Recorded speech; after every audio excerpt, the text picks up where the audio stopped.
రీతిగా ఉండేది ఇటు రీతిగా దేవుడు నడిపించాడండి. అందుబట్టి దేవునికే వందనాలు.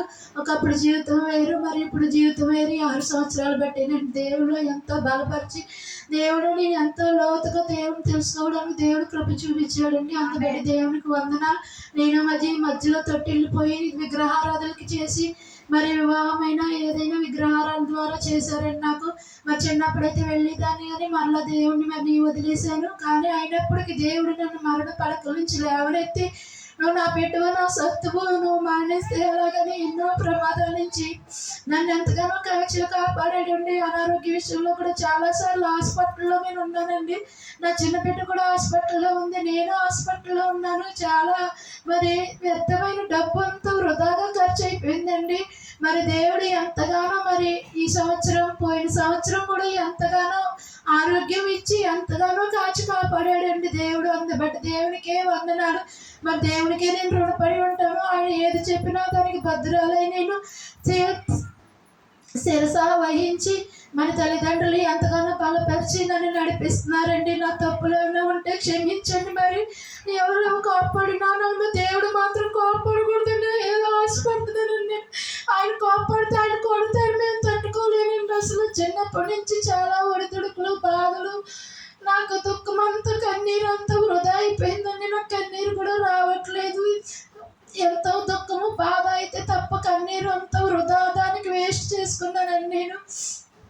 ఇప్పుడు దేవుళ్ళు ఎంతో బలం పొందుకుని దేవుడు నా స్థితిని మార్చాడండి. 9 దినాలు మర్చిపోకూడదు కాబట్టి నేను ప్రతిరోజు అలాగే ఇది ఈ మొత్త తింటున్నానంటే దేవా నువ్వు ఇచ్చిన కృపనైనా తండ్రి నాయన ఎంతో నేను దేవుళ్ళు ఉన్నానండి. దేవుడు నన్ను బలపరిచాడు. సాతాను శోధన ఎన్నో వచ్చినా చెప్పరా సాతాను అంతన్ని ఎదిరించి శక్తి నాకు దయచేయమని దేవుడిని, మరి దైవజనుల్ని, మన సంఘాన్ని కూడా అందరినీ అడుగుతున్నానండి. బలంగా ప్రార్థన చేయండి.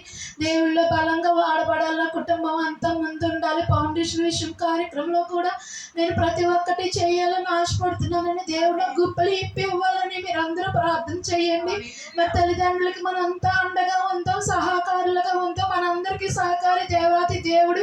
మన మందిరం పరిశుద్ధ ప్రార్థనా మందిరం అండి. అనేక చోట్ల వాడబడుతుంది. మరి ఎంతోనైనా శక్తి. మరి అమ్మగారికి అభిషేకం 7 ప్రక్షేత్రాలు కూడా దయచేశాడండి. 2 పౌల ఆత్మలు ఇచ్చాడు, అన్ని భాషలు. మరి ప్రవచన వరాన్ని కూడా తొలిగా నాకే మా ఇంట్లో ప్రార్థనకి జరిపించాడండి దేవుడు. అలాగే పరుషాభిషేకం కూడా దేవుడు నన్ను అభిషేకించాడండి. 2 పౌల ఆత్మలు కూడా జనవరిలో కూడికలో దేవుడు వదిలేడండి ఆత్మను కూడా. దేవాది దేవునికి నేను ఎంతో అసలు ఎందుకు పనికిరాందాన్ని, గట్టి పరకు వంటిదాన్ని, నేను చెత్త కుప్పలు వంటిదాన్ని. దేవుడు నేను చేసే కార్యములన్నీ జ్ఞాపకం చేసుకుంటున్నాను. భయపడకు, దిగులు పడకని దేవుడు చెప్తున్నాడు. నాకు చాలా సంతోషం అవుతుంది. ప్రతి ఒక్క విషయంలో దేవుడు నన్ను జ్ఞాపకం చేసుకుంటున్నాడు.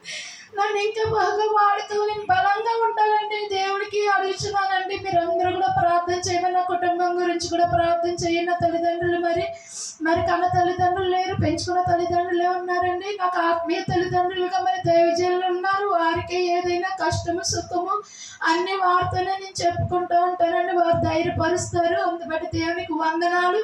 మీరందరూ వచ్చినందుకు కూడా నాకు చాలా సంతోషం ఉందండి. నా కుటుంబం గురించి ప్రార్థన చేయమని దేవుడు ఇచ్చిన సాక్ష్యం దేవుడు దీవించును గాక.